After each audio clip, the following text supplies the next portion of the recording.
Bueno, buenas tardes a todos.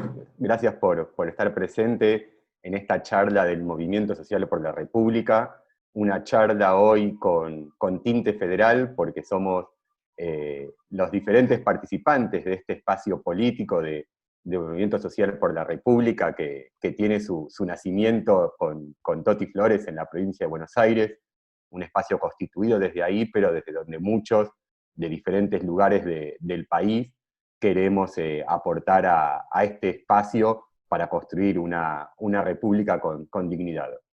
Un espacio diferente para quienes no han participado de otras charlas o no conocen al movimiento, es un espacio político partidario, pero que a diferencia de los espacios políticos tradicionales, lo que busca es aunar las voluntades de personas que ya venimos haciendo cosas, ya venimos trabajando desde organizaciones sociales, desde ONGs, comunitariamente, desde nuestro barrio, con nuestra participación, y que entendemos que si llegamos al Estado podemos mover el amperímetro y podemos amplificar lo que hacemos. Nosotros no decimos qué es lo que vamos a hacer, sino que lo que buscamos es mostrar que se pueden ir haciendo muchas cosas para cambiar el país.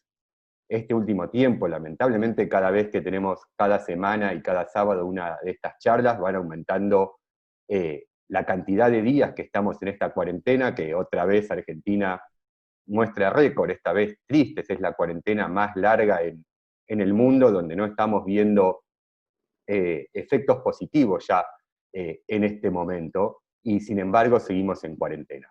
Pero nuestra idea es que no nos tengan encerrados, no solo materialmente, sino espiritualmente, en esta lógica de encierro y de pérdida de libertades, sino que podamos organizarnos entre todos y lograr este objetivo que siempre buscamos, que es un país más inclusivo y con instituciones fuertes, que eso nos va a hacer que cada uno podamos autorrealizarnos.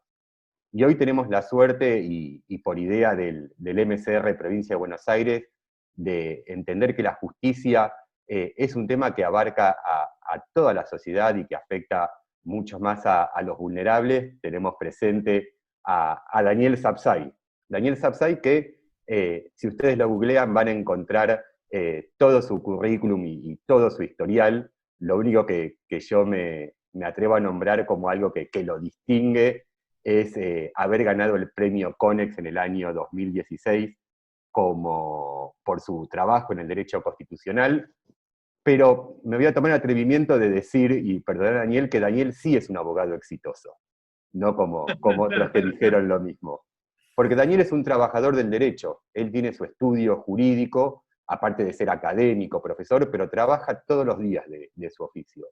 Y sin embargo, pudiendo ser un tipo, y perdona que te diga así, Daniel, exitoso en su carrera y en lo suyo particular, siempre fue uno de los excluidos morales, donde va y trabaja hacia lo público. Y no en los últimos años, siempre. Yo me acuerdo, pudiendo seguir en su casa, Daniel estuvo en el año 2003 y 2004 en Santiago del Estero asesorando en la reforma, en la intervención federal que hubo en esa provincia, que es para tocar un tema muy extenso que no da para el día de hoy. Y también aportando su conocimiento a la sociedad civil, y la verdad es poniendo la cara en momentos muy difíciles cuando quisieron avasallar la República y las instituciones. Por eso la verdad es que cuando nos decimos qué puede aportar cada uno, bueno, el lunes vimos qué es lo que pudo aportar cada uno de forma individual, pero qué cuestión grande se formó con el aporte particular de cada uno. Daniel hoy nos viene a aportar conocimientos para que nosotros podamos defender lo que entendemos que es la reforma judicial, que vemos que hay algo que no está bien en esa reforma, que la están utilizando, y por eso el título de esta charla, ¿para quién es la reforma judicial? Porque tenemos que entender que tenemos que ser muchos más los que vamos por este camino. Y el camino va con el convencimiento, con el hablar, porque nosotros no gritamos, como dice el presidente. O si gritamos es un grito de defensa, un grito de defensa por la democracia, pero estamos el 90% del tiempo hablando, y eso es lo que buscamos. Le doy la palabra ahora a Susana Lacabe del MCR Provincia para que nos salude y nos comente un poco más de quiénes participamos hoy acá. Gracias, Guille. Bueno, ante todo, bienvenidos a todos, bienvenido, doctor Sapsay. La verdad que es un lujo tenerlo entre nosotros. Hace tiempo veníamos pensando que el tema de la reforma judicial nos afecta a todos y siempre creímos que era la persona o que es la persona más indicada para desasnarnos en esto.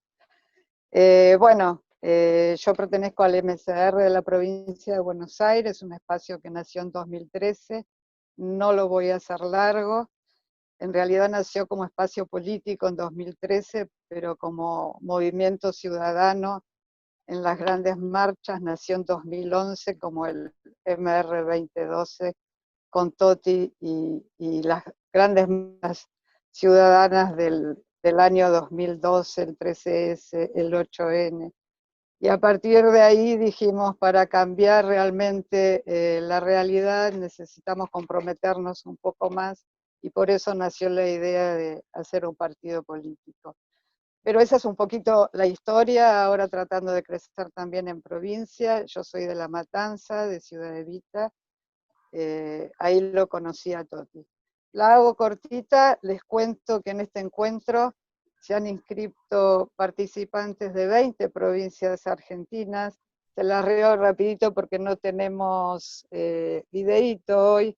Gente de Cava, de la provincia de Buenos Aires, Santa Fe, Córdoba, Corrientes, Misiones, Entre Ríos, Mendoza, Neuquén, Tierra del Fuego, Chaco, San Juan, Chubut, Río Negro, Santiago, Jujuy, Salta, Tucumán, San Luis, Santa Cruz y amigos que vienen desde Estados Unidos y Brasil que nos acompañan también en los ciclos de Toti de los sábados. Así que bienvenidos a todos. Lo importante acá es escuchar al doctor Daniel Sapsay.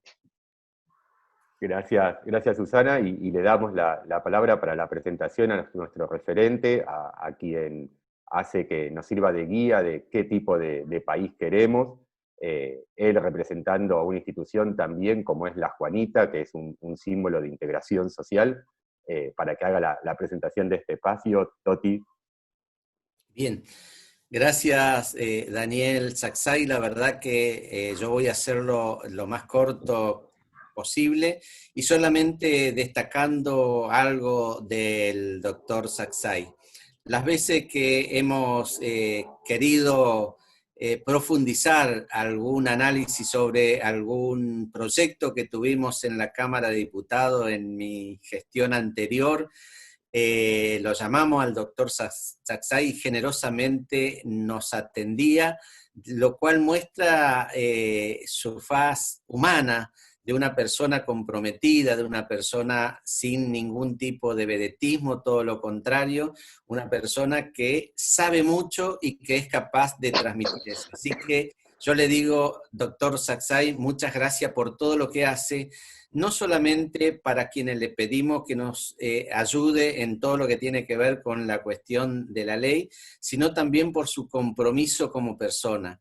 En la marcha del lunes, en un reportaje que me hace La Nación Más, me preguntan sobre quién había convocado a esa marcha maravillosa y yo le contaba porque, sin lugar a dudas, yo creo que hay en la Argentina un movimiento social, cívico-social, que es este republicanismo popular, como le llama Jorge Fernández Díaz, y que lo convocó la gente porque intuye, siente, ve que la reforma judicial es una herramienta más para la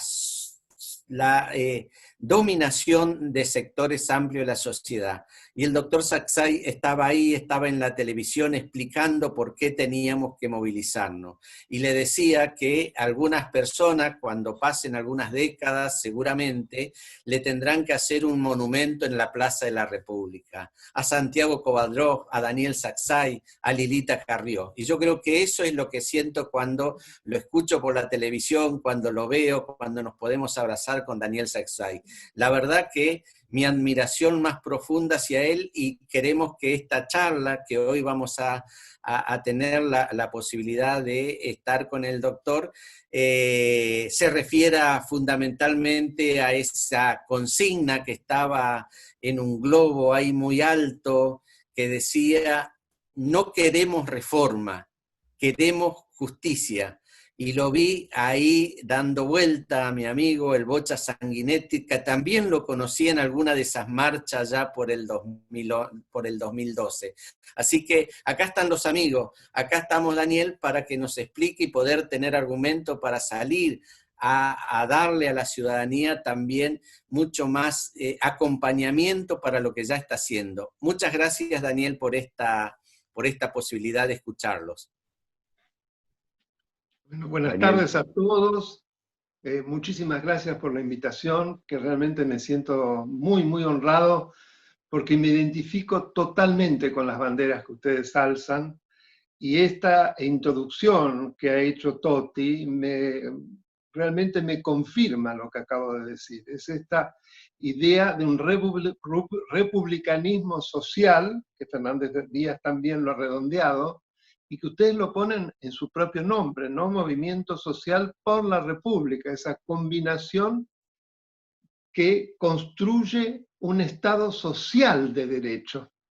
Es decir, un Estado que abraza al mismo tiempo todos los valores del constitucionalismo, en lo que hace a la construcción de un poder limitado, en lo que hace al pleno respeto de todos los derechos de los ciudadanos, pero que al mismo tiempo no olvida la matriz social que desde la igualdad en sentido calificado, es decir, una igualdad de oportunidades que se basa en los valores del trabajo, en los valores de la producción, en los valores de un Estado presente, pero no de un Estado obeso e inútil, en una participación y una representación política que tenga en cuenta la construcción sociopolítica y de ninguna manera el ascenso social de algunos en base a maniobras que terminan en las peores aventuras de corrupción.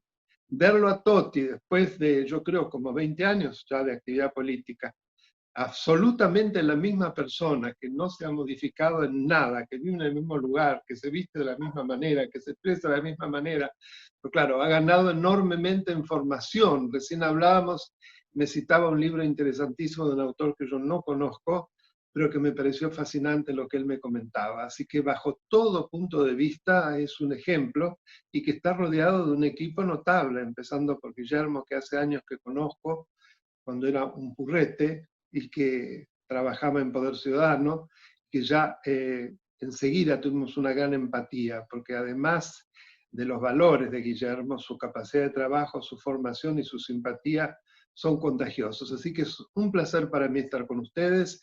Gracias, Susana Lacabe, por la presentación. Felicitaciones por la implantación, porque ver representantes prácticamente de todo el país, sobre 24 distritos, 20, es notable, sin repartir choripanes, sin repartir prebendas, sino dando herramientas para el crecimiento de la gente en sociedad en una república. Es muchísimo. Yo creo que la sociedad argentina ha avanzado a pasos agigantados, y esto se está plasmando ahora de una manera fenomenal en estos últimos eventos, que sin lugar a dudas el 17A colmó, por lo menos en lo que a mí respecta, todas las expectativas que en algún momento, inclusive de borrachera, yo hubiese podido tener. 150 manifestaciones al mismo tiempo, basados fundamentalmente en la defensa de los grandes valores republicanos, empezando por la independencia de la justicia, la defensa de la Constitución, de las libertades públicas, la libertad de circulación, el rebelarse contra un poder que ha utilizado a la pandemia para acaparar cada vez más facultades, para romper con la división de poderes y para poner en marcha un vasto plan que va directamente dirigido a la impunidad de unos pocos, aquellos que están denunciados de haber robado la República, lisa y llanamente, haber robado la República. Están denunciados, merecen un juicio justo. Creo que todos los procesos que se han puesto en marcha han dado todas las posibilidades de defensa en juicio, han dado todas las posibilidades de poner en marcha las garantías. Además cuentan con la asistencia de los mejores abogados penalistas, con posibilidades de pagar fortunas a esos abogados penalistas, así que acá no estamos hablando de ninguna manera ni de perseguidos políticos, ni del invento de categorías extrañas como el lawfare para zafar, porque si efectivamente se ha tratado una persecución, no sé cuál es el temor de enfrentar las causas. Evidentemente tendrían todas las mejores herramientas para enfrentarlas, porque si están tan absolutamente seguros de esa inocencia. Pero vayamos por pasos. ¿Qué es esta reforma judicial? Es una estrategia, a mi modo de ver. No se limita a lo escrito, a proyectos.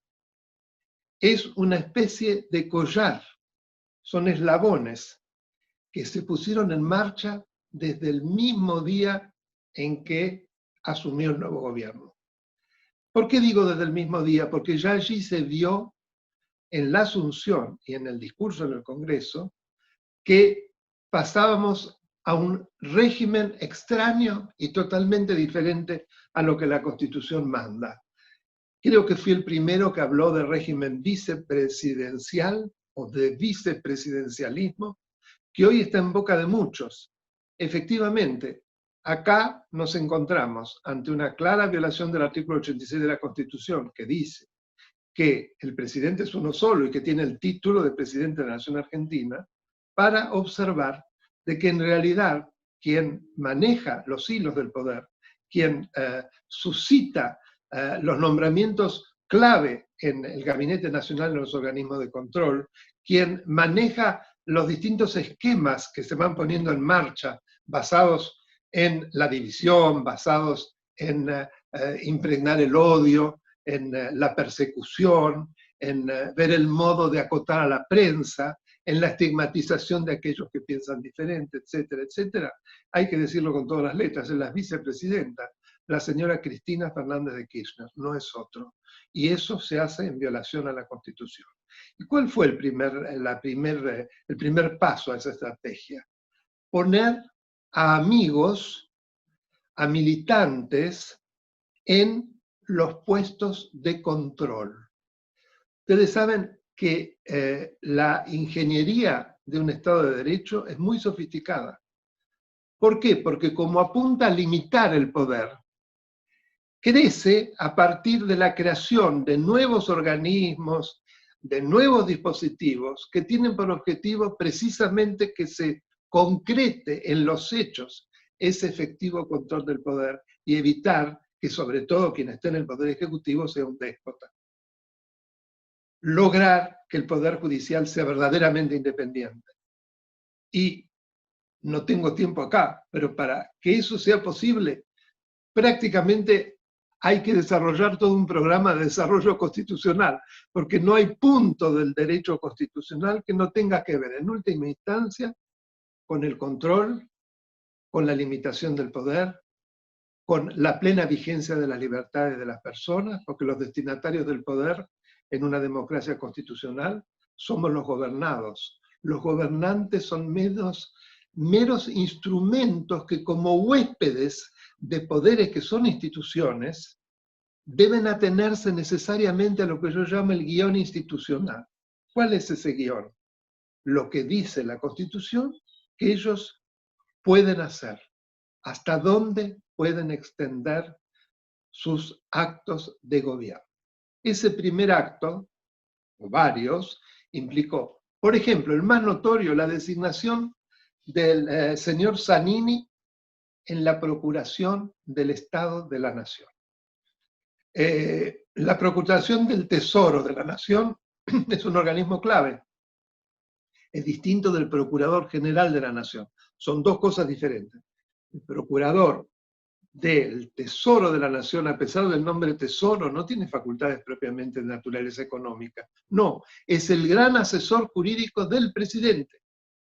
Y es el jefe de todos los abogados del Estado. Él obligatoriamente debe dictaminar en todas las cuestiones de naturaleza jurídica, por ejemplo, todos los juicios que afectan al Estado y en los cuales el presidente tiene que trazar una línea de acción y dictar decretos. No tiene fuerza vinculante, pero como ustedes se darán cuenta, la influencia es colosal. Ahora, vean qué curioso. su accionar tiene que estar dirigido básicamente a la defensa del patrimonio del Estado, que es de todos. Ahora bien, esta persona resulta que está procesada por varios procesos que lo involucran en defraudación al Estado. No sé si me oyeron bien. Es decir, él va a asesorar al presidente sobre la estrategia a seguir en aquellos juicios en los cuales él está acusado. Va a tener como una doble función. Por un lado se va a defender a sí mismo en detrimento del Estado y por otro lado supuestamente va a proteger al Estado en aquellos hechos que él habría cometido y donde ya han avanzado esos procesos que tuvieron por finalidad la defraudación del Estado. A ello podemos agregar a los titulares de la Oficina Anticorrupción, de la Unidad de Información Financiera, en donde vemos que son, ya sea conocidos referentes del Instituto Patria o de la Cámpora, entre otros, digamos, organismos vinculados absolutamente con lo que hoy se llama el cristinismo. Resulta que son esas las figuras que van a controlar al poder en aquellas cuestiones que tienen que ver con la defraudación al Estado, con el control de las vinculaciones que pueden existir en el manejo de las cuestiones de naturaleza económica, etcétera, etcétera. E inclusive, si ustedes observan varias de las decisiones, por ejemplo, de los titulares de estos dos organismos, curiosamente uno se llama Cruz y el otro Cruz, que como debe ser de origen francés es Cruz y Cruz, pero que se escribe distinto, ¿no? Ambos acotaron sus facultades. Es decir, uno renunció a su facultad de denunciar en cuestiones que vinculan a funcionarios del Estado actual, y el otro limitó fundamentalmente su accionar a cuestiones vinculadas con sociedades extranjeras, etcétera, etcétera. Como si los grandes negociados de naturaleza económica solo tuviesen que ver con la existencia de sociedades o de holdings en el exterior, que pareciera estar dirigido a un cierto nombre y apellido, pero yo soy malo y por eso lo sospecho. Es decir, más que verdaderos controladores, se tratará de protagonistas de un determinado poder político. Entonces digo, ese es el primer acto de la estrategia. Después hemos visto algo que fue cada vez creciendo más, pero que ya escuchamos durante la campaña electoral. ¿A qué refiero? La devaluación de todos los jueces molestos para el kirchnerismo, incursos en numerosísimos procesos gravísimos de defraudación al Estado, de coimas, es decir, delitos contra la administración pública, corrupción. Todos esos jueces han sido permanentemente estigmatizados, inclusive el presidente de la Nación, luego de las PASO, cuando no se sabía que iba a ser presidente de la Nación, aunque todavía no era electo, se dedicó a amenazar directamente a varios de los jueces más reconocidos de la justicia federal penal, como es el caso del camarista Martin Irurson, o del miembro de la Corte de la Cámara de Casación Penal, el doctor Gustavo Hornos, para solo dar dos nombres, pero fueron más, y además lo hizo desde una actitud de amenaza. Van a tener que responder por las barrabasadas que han hecho. Siempre desde esa impostura que se erige en el profesor de Derecho Penal. Es otro capítulo del que habría que hablar, porque su calidad de profesor es muy discutible en la Facultad de Derecho. En realidad él concursó solo una vez, en el 83, ganó, pero venció el concurso. Es decir, uno concursa en mi facultad y el concurso vale 7 años, después hay que volver a concursar. Él no volvió a concursar, pero consiguió siempre una designación en calidad de interino. Con lo cual, muchos de mis colegas de la facultad, con muy buen criterio, expresan lo siguiente: no es profesor, es un docente que de manera, entre comillas, bastante irregular, porque una cosa es un interino que no tuvo la posibilidad de volver a concursar porque no se organizaron concursos, cosa que sucede, a veces tardan muchísimo, pero muy distinto es alguien que decidió no concursar, por la sencilla razón de que le era mucho más cómodo hacerlo a partir de un dedo que lo designaba. Digo esto porque entre toda la cantidad de mentiras que se dicen, también esto, que ha sido para el uso del campaña, el profesor de Derecho, es algo que no es totalmente así, más allá de eso es bastante falso. Al mismo tiempo hubo una cantidad de campanadas o de tiros hacia la Corte Suprema. Por ejemplo, el ex intendente de San Antonio de Areco, Paco Durañona, dijo que la Corte Suprema debían designarse a jueces militantes. Poder es uno solo, dijo, y no hay que olvidarse que hay que dejar gobernar. Y quienes están en los distintos poderes del Estado tienen que acompañar la labor de quien ejerce la presidencia de la nación. Es una visión absolutamente autoritaria, por no decir totalitaria, es decir, el caudillo lúcido que nos conduce a todos y hay que dejarlo que haga lo que se dé la gana, porque no, sino el que no lo hace es un enemigo del pueblo, es una antipatria, un poco lo que nos dicen a los que nos manifestamos anteayer, ¿no? Nosotros somos una especie de asesinos que amenazamos a la salud pública para gozar de algunas libertades individuales y querer jugar al golf o cosas por el estilo, es decir, argumentos que hasta son grotescos, pero que lo señalo porque cabe dentro de el mismo orden de ideas. Y el otro objetivo bien claro es la prensa, ¿no? La prensa es reducida a la categoría de medio concentrado.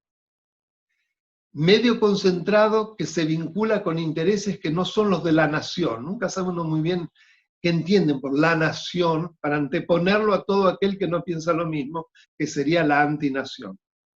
Explico esto porque son las típicas categorías de las mentes autoritarias autocráticas.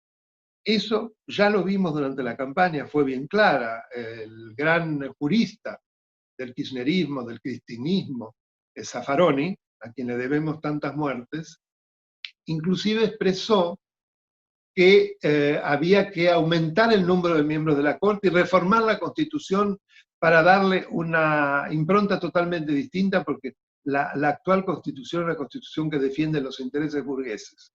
Claro, se olvidó que él fue convencional constituyente y que aprobó todas las reformas. En ese entonces él se jactaba del proceso de reforma constitucional, que él había sido uno de los coprotagonistas. Resulta que ahora es para una burguesía que se antepone a los intereses del pueblo.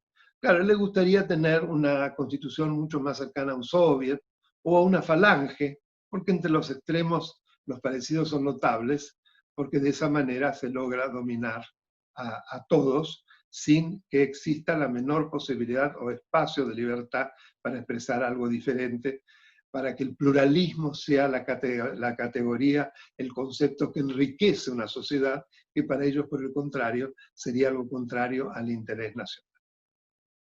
En la reforma encontramos, cuando finalmente se la lanza, fíjense que se hace un trabajo a dos puntas.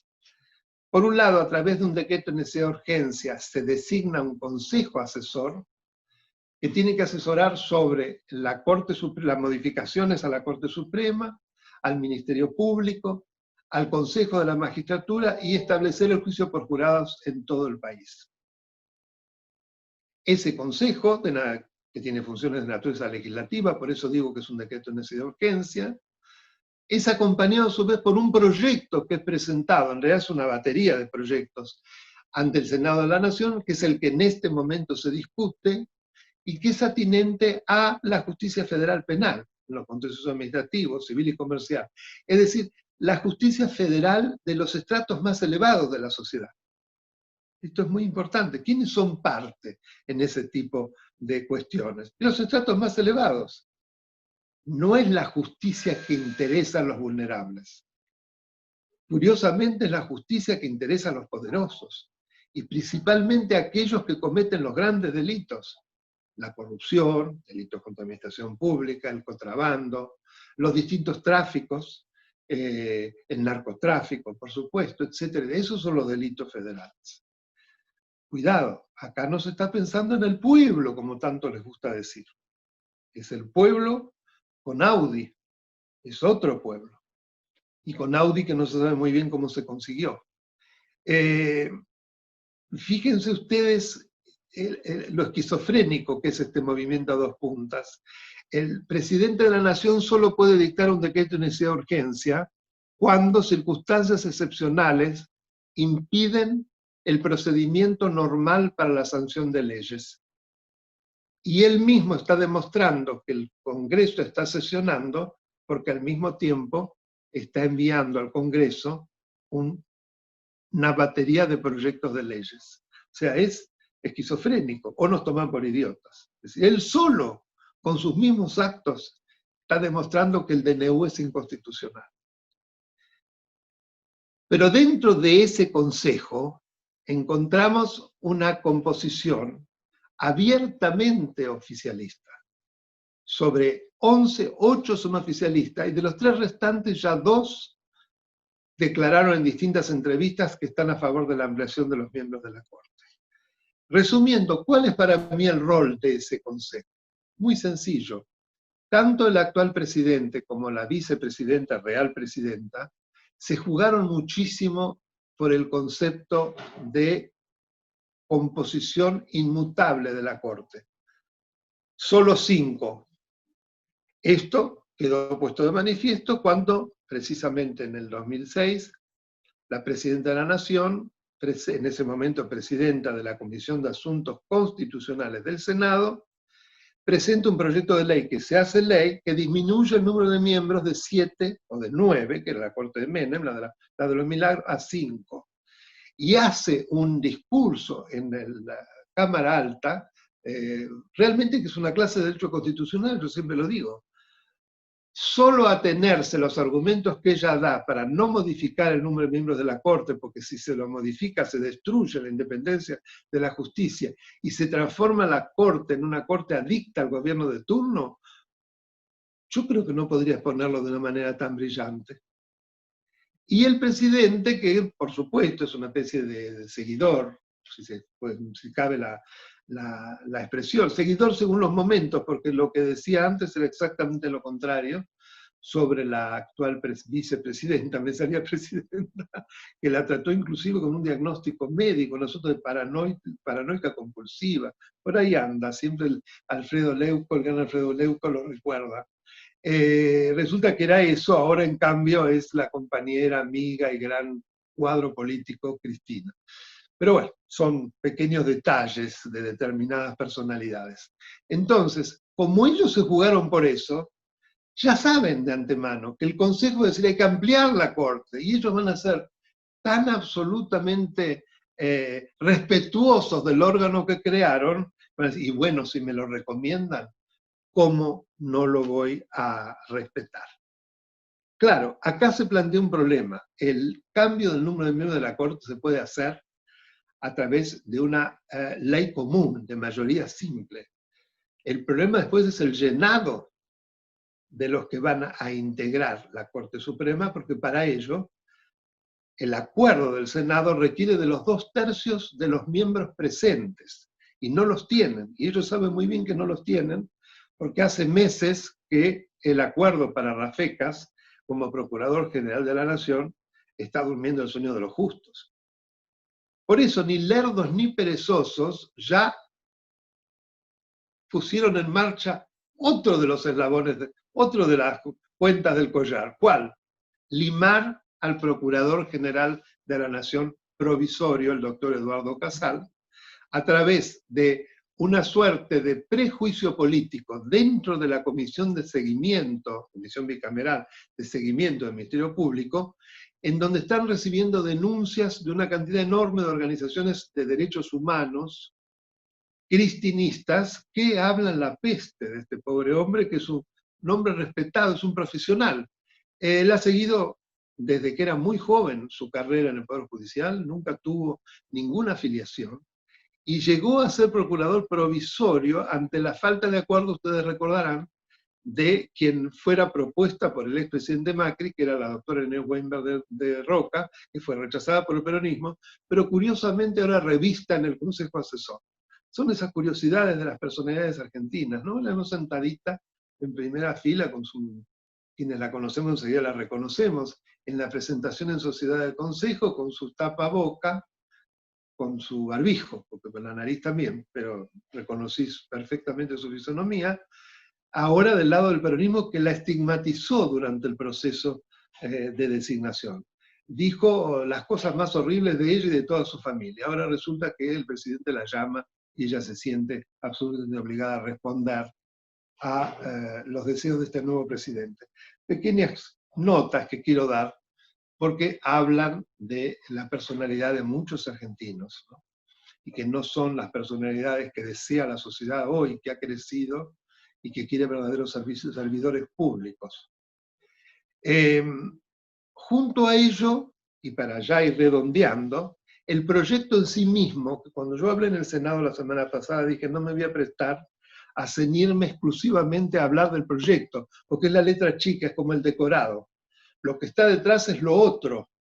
Ver el modo como acomodo las piezas para ampliando la Corte, imponiendo un Procurador General de la Nación, estableciendo normas nuevas con alcance retroactivo para sacar aquellos traslados de jueces federales que fueron aceptados por la Corte Suprema, pero que serían revisados por el Senado, una barbaridad. Y que además, para agregar otro eslabón más, ante la orden de una jueza federal en lo contencioso administrativo de detener el procedimiento hacia la revisión de los pliegos, el Senado le hace pito catalán, la presidenta prácticamente la insulta y siguen adelante con el procedimiento desentendiéndose totalmente del cumplimiento de esa orden, es decir, generando un conflicto de poder vergonzoso, como una herida abierta en una nación republicana que a partir de ese tipo de actos cada vez queda más detenida, obviamente. Entonces, el dilema acá es, ¿vamos a permitir que esto prosiga?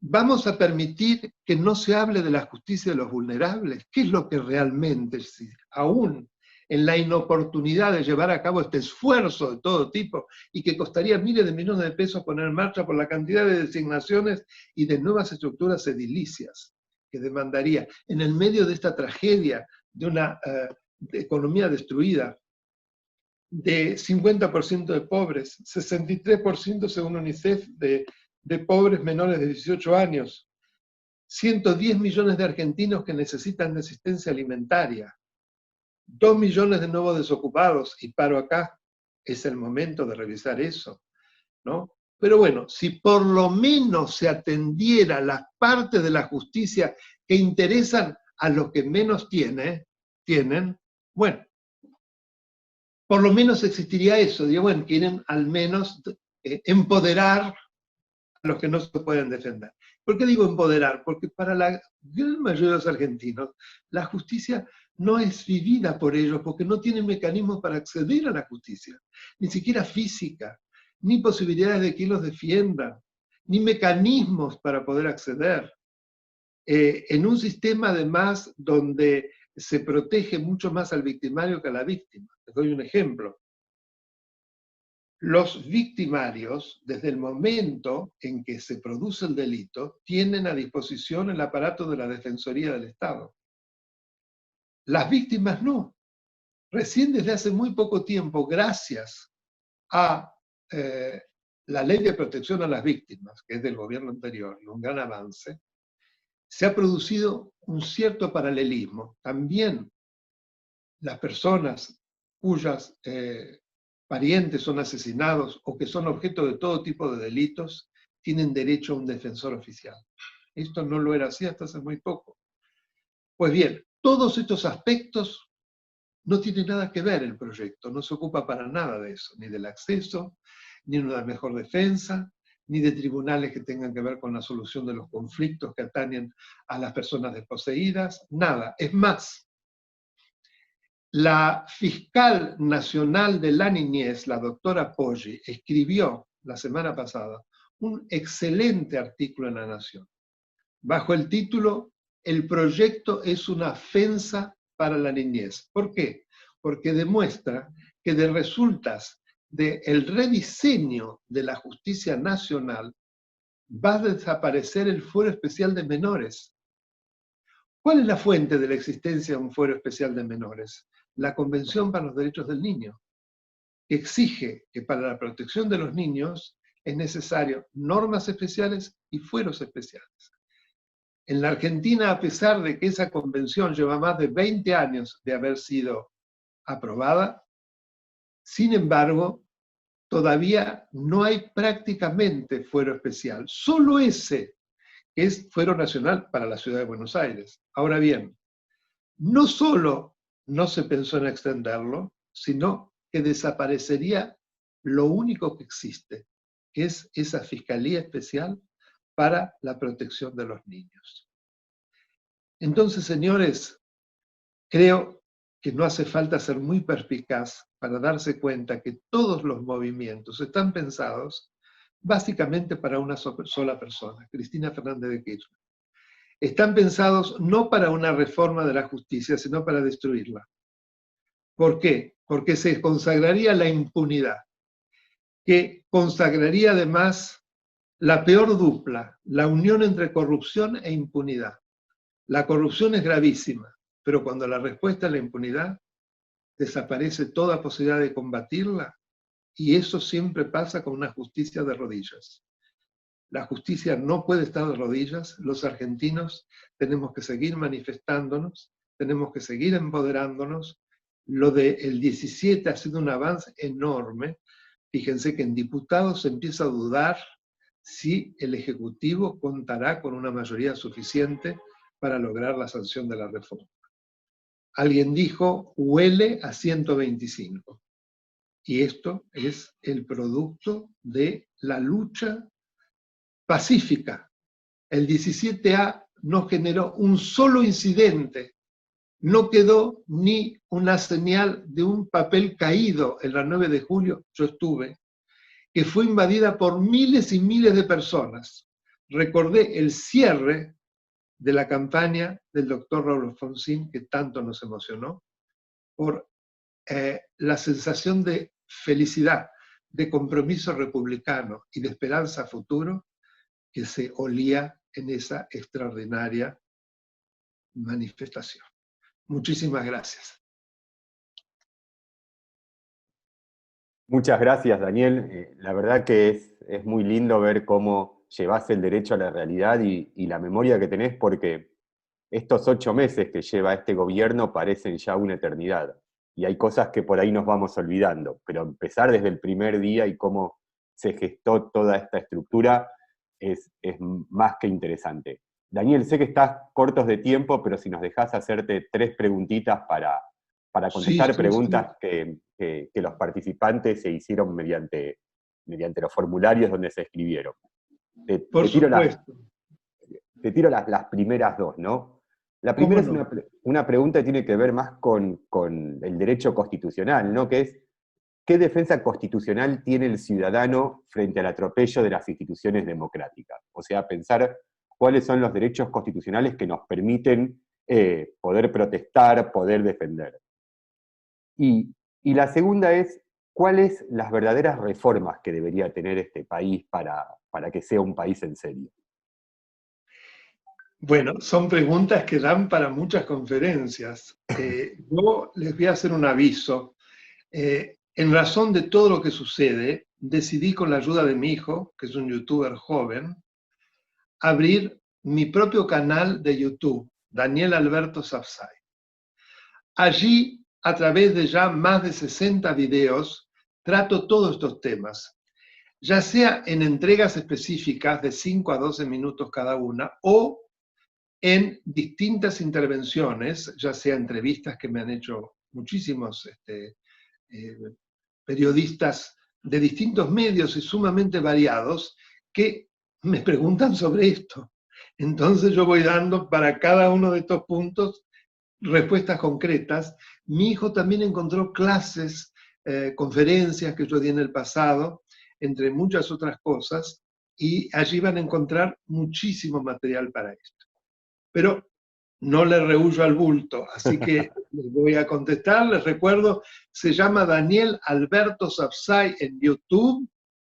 Ustedes se pueden suscribir, es gratuito. Y para mi enorme sorpresa, y de las mismas empresas Google que me llamó sorprendida, debo decirles, ya son 20.500 los suscriptores, lo que en menos de 4 meses para el tipo de cuestión de que se trata es un récord aparentemente que no se ha producido en ningún otro país del mundo, en lo cual me llena de alegría y le agradezco todo eso a mi hijo, que mi hijo es el que le da atractivo, porque él es un gran guitarrista y acompaña muchísimo con la guitarra. Hay una cantidad de cortinas musicales, pero además les cuento esto porque me parece sumamente interesante. Él descubrió que muchos de las grandes personalidades del constitucionalismo fueron también músicos. Por ejemplo, Rousseau. Ustedes ya van a encontrar un minué que él transcribió de una ópera de Rousseau, El adivino de la aldea, que lo toca en guitarra. Y ahora en estos próximos días va a hacer lo propio con una samba de Juan Bautista Alberdi. Juan Bautista Alberdi además tiene una cantidad de tríos, de cuartetos, además de folclorista, era un compositor clásico. Entonces, la unión entre la cultura y las normas constitutivas del pacto social de una nación es muy curiosa, y reflexionando sobre eso, porque lo conversamos mucho, estamos en distintos espacios físicos, para ver cómo ir enriqueciendo el canal, decíamos, fíjate vos, en aquel entonces se acercaban a los salones literarios, se acercaban a los lugares donde estaban los grandes artistas. ¿Por qué? Porque además de que ellos podían serlo, los dos casos que les di lo eran, se sentían que a partir de allí la difusión iba a ser mucho mayor. Y hoy la difusión se da con las redes. Por ejemplo, ser youtuber. ¿Cuándo iba a llegar a más de 20.000 personas que me iban a escuchar a diario en distintas lecciones, no quiero ser pedante, sobre cómo entender a la República, cómo defenderse, cómo hacer un derecho aplicado a la gente, que es lo que a mí siempre me interesó, independientemente del estudio especulativo, jurídico, que no le quito valor, pero eso es para la academia. Yo abrí este otro boliche, el del derecho que, a través del cual la gente se puede defender, que se apodere de sus normas. Bueno, en ese sentido, y que está también en el canal, yo escribí en La Nación hace 10 días un artículo sobre la reforma, en donde explico una herramienta que fue inventada por la Corte Constitucional de Colombia. Es una garantía para la sociedad, que se conoce con el nombre de estado de cosas inconstitucional. La Corte habilita este tipo de acciones, de garantía, un superamparo, si ustedes quieren, cuando una cierta situación, para darles un ejemplo, en Colombia se trató el tema de los desplazados. La horrible guerra civil de Colombia, que generó miles y miles de muertos, provocó el desplazamiento de millones de personas, con toda la violación de derechos que pueden ustedes imaginar, sucesivos de ese estado de cosas. La Corte aceptó, a partir del incumplimiento de una cantidad de órdenes judiciales, de políticas públicas, de parte de una cantidad muy variada de organismos, etcétera, etcétera, armó esta herramienta y a través de esta herramienta dictó distintas órdenes dirigidas a los distintos lugares de los incumplimientos, a partir inclusive de en algunos casos, de haber aplicado sanciones, etcétera, etcétera. Bueno, ¿qué es lo que yo pienso? Que de alguna manera, si se produjera un importante movimiento social, liderado por organizaciones de la sociedad civil, colegios, hablo de colegios de profesionales, cámaras empresarias, etcétera, etcétera, etcétera, como ya hemos visto en Argentina, por ejemplo, cuando se produjo el hambre más urgente, ¿no? Se logró ser exitosos en casi la única iniciativa popular de leyes, que fue esa junto con la de las jubilaciones de privilegio, ¿no? Bueno, si se hiciera eso, se podría articular el pedido de un estado de cosas inconstitucional en donde se pusiera de manifiesto el modo como se están violando a través de distintas conductas del actual poder ejecutivo en contra de la Constitución. Por ejemplo, las que dijimos, ¿no? El dictado de decretos de urgencia inconstitucionales, que deberían ser anulados entonces, el dictado del incumplimiento de órdenes de jueces, la utilización de organismos como por ejemplo la Comisión de Seguimiento del Ministerio Público para el linchamiento de funcionarios, etcétera, etcétera. Les aseguro que se puede armar por lo menos 10 situaciones claras en donde converge la inconstitucionalidad. Y eso ser sometido a la Corte. La Corte Suprema, desde 1957, llevó a cabo la creación de distintas garantías. Por ejemplo, el amparo. El amparo recién se constitucionaliza en el 94, pero en el 57, en el caso Siri, ante un ciudadano que se presenta y demuestra una violación de un derecho por parte del Estado, derecho del que es titular, la Corte saca un argumento entre todo lo que explica, que es magnífico. Allí donde hay un derecho que ha sido conculcado, que ha sido dañado, debe existir la garantía necesaria que permita su rápido restablecimiento, aunque no esté reconocida la misma en el marco jurídico nacional. Eso lo extendió a la creación de la acción de clase, el habeas corpus colectivo, el amparo contra actos del Estado, la creación de litigios de carácter colectivo, como el caso Mendoza-Riachuelo, que fue una creación totalmente de la Corte, las acordadas para dar mayor participación, como el amicus curia, entre otras herramientas de participación en los procesos constitucionales, etcétera, etcétera. Yo me pregunto, si eso fuera el producto del empuje de miles de ciudadanos, ¿la Corte podría negarse? Y si se negase, ¿cuál sería el costo? Así que lo que yo ofrezco como idea es difícil de llevar a cabo, pero ¿por qué no? Es decir, y contesto la otra pregunta, claro que todos los derechos que estamos ejerciendo están en el artículo 14. El derecho de peticionar a las autoridades, el derecho de reunión, el derecho a la comunicación de las ideas, el derecho a la información pública, todo eso estamos haciendo.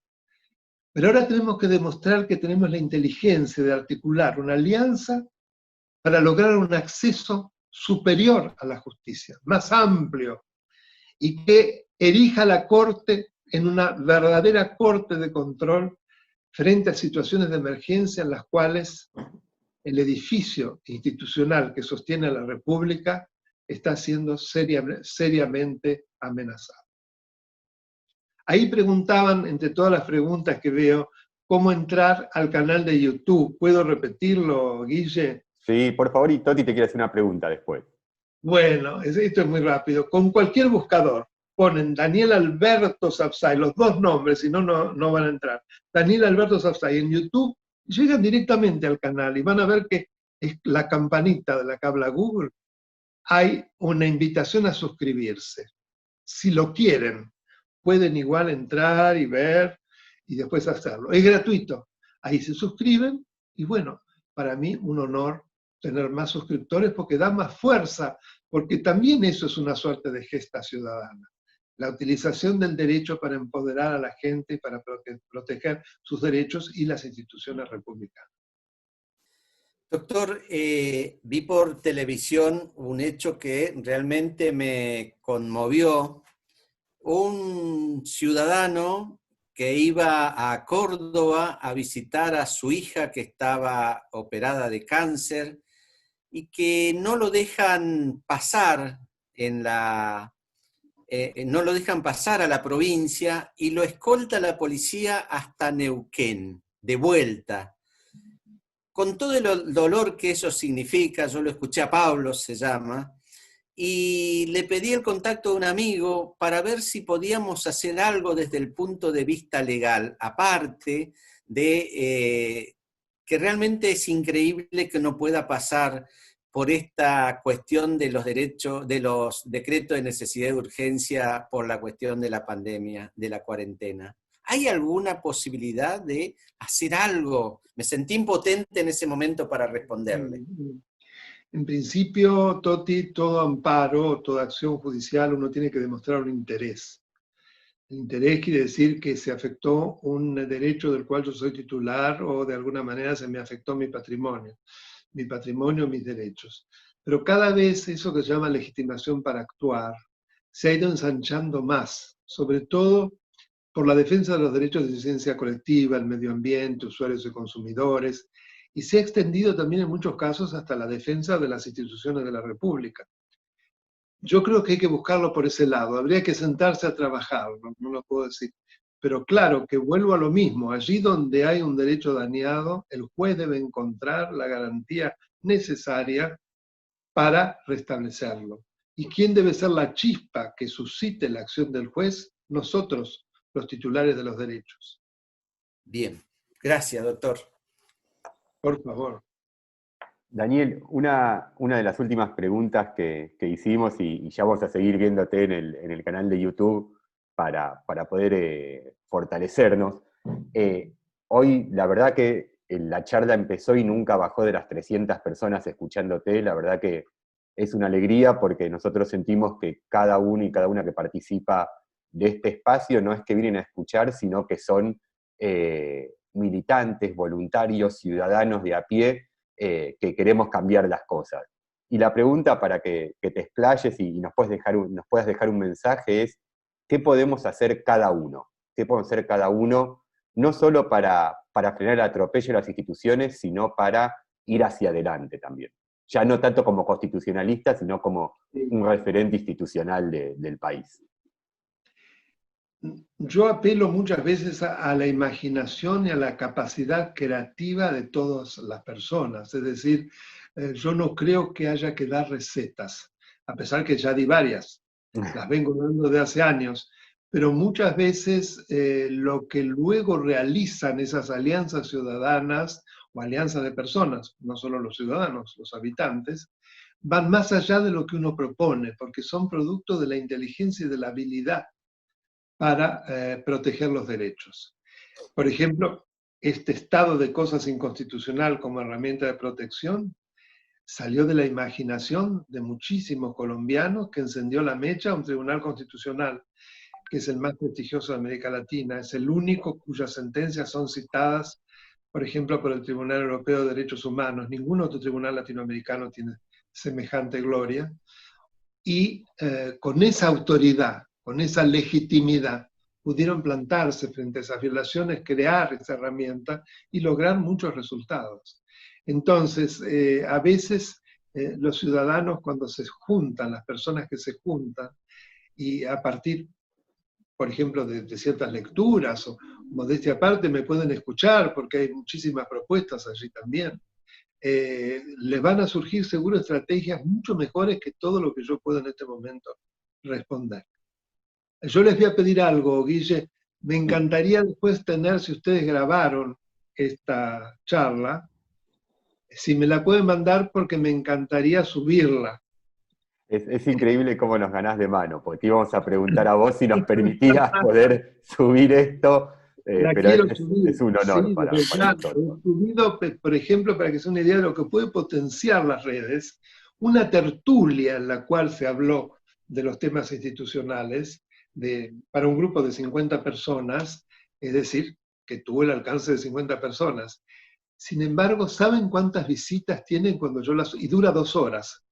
¿Cuántas personas se han metido hasta ahora y la han visitado? Más de 1.600. Para que vean la potencia que tienen estos medios que nos ponen a disposición las nuevas tecnologías cuando son utilizados para fines de bien común.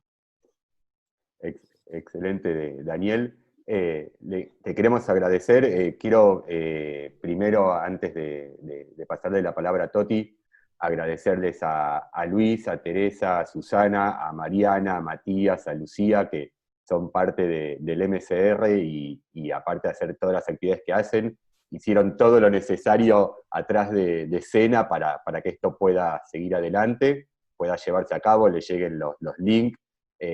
Hay cosas y esto importa mucho, el trabajo que hay por detrás de cada acción es lo que nos permite poder estar juntos. Yo quiero una cosita de lo que decís agregar. En estos meses se imaginarán que está participado, ya no sé de cuántas decenas de Zoom. Creo que es el único en el cual no hubo ni una vez un problema de sonido, no hubo ni una vez un problema técnico. El modo como nos fuimos cada uno sucediendo fue perfecto, y esto claro que requiere de un gran trabajo. Y yo lo felicito. Gracias, y es verdad, en serio, porque uno ve qué está pasando atrás y es el trabajo de cada uno de ellos que hace que podamos tener esto.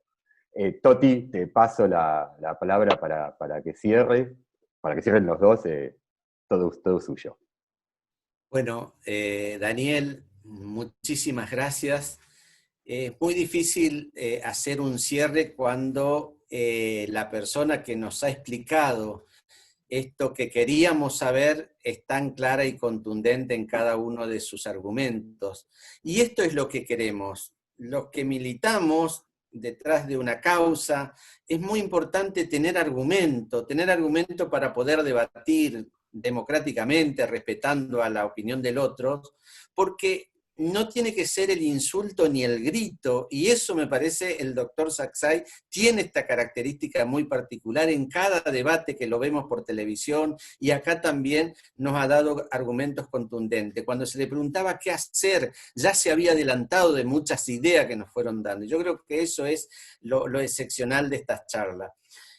Por otro lado, le quiero decir también que esta idea que apareció en ese globo que a mí también me causó un gran impacto, no queremos reforma, queremos justicia, es decir, esa contradicción que nos quieren decir que no queremos nosotros la reforma porque queremos que la justicia siga andando mal, no es verdad.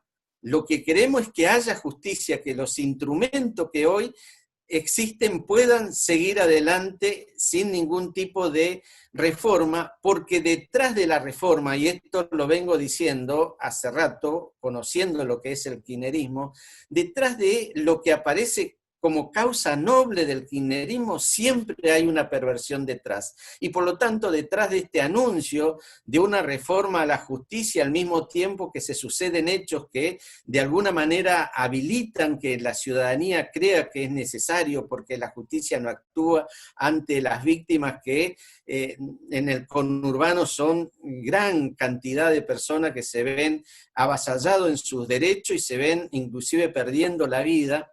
Ante esa realidad te dicen hay que hacer una reforma, pero detrás de esa causa noble que podía ser, el doctor lo ha explicado claramente que esta idea de reforma no es para los sectores más vulnerados en sus derechos, sino que es para los poderosos. Gracias, doctor, eso es lo que queríamos escuchar. Y no queremos reforma, queremos justicia. Gracias, Toti. Yo no tengo nada que agregar, solo me dio una gran felicidad que por primera vez Toti me dijo Daniel, y no doctor. Aunque después se dio vuelta, él sabe que hace tiempo que lucho para que me tutee y me diga Daniel.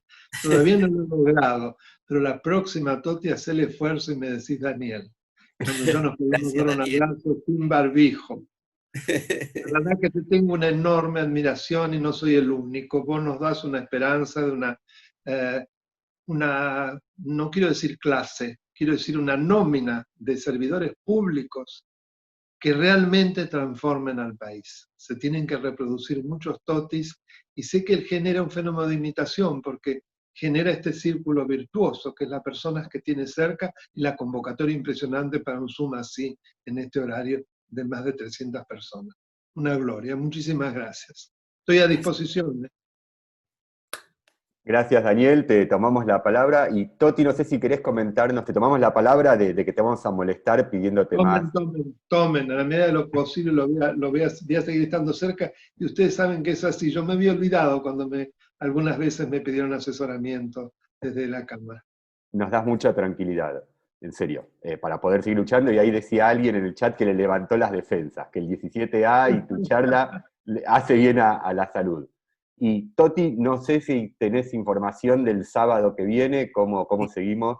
En este ciclo, ahora que hacemos Zoom a cada rato, en este ciclo que tenemos los sábados a las 17 horas, que se llama miradas desde el corazón de la matanza, y siempre explico que corazón es la metáfora de aquellos que tienen sentimiento para cambiar la matanza. Vamos a tener la presencia ya confirmada hace un ratito de Diego Santilli para que nos diga, le vamos a preguntar qué haría si él estuviera en la matanza y no estuviera en Cava. Digo, para provocarlo. Después le vamos a poner el título a la charla. Y convocamos a los amigos también para seguir esta charla por el YouTube de Daniel Alberto Saxay, y Mirada desde el corazón de la matanza, no se lo pierda los sábados. Otro youtuber, Toti. Y bueno, gracias a todos, gracias por participar y tomarse el tiempo. Aplaudimos a Daniel. Abrir los micrófonos, Martín. Muchas gracias. Muy lindo. Muchas gracias. Bravo, bravo, bravo.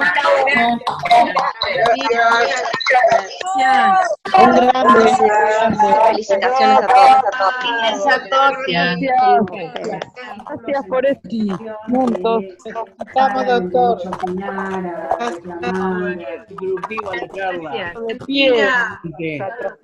Excelente. Impecable la charla del doctor. Mucho. Y lo necesitamos más municipal. Espalda con espalda.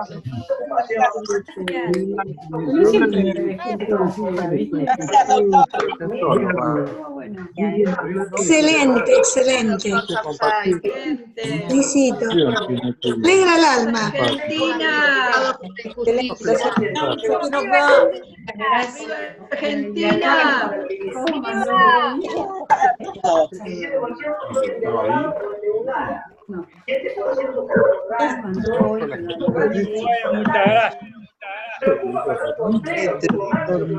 Yo quisiera hacer una si me ayudan a reflexionar todo esto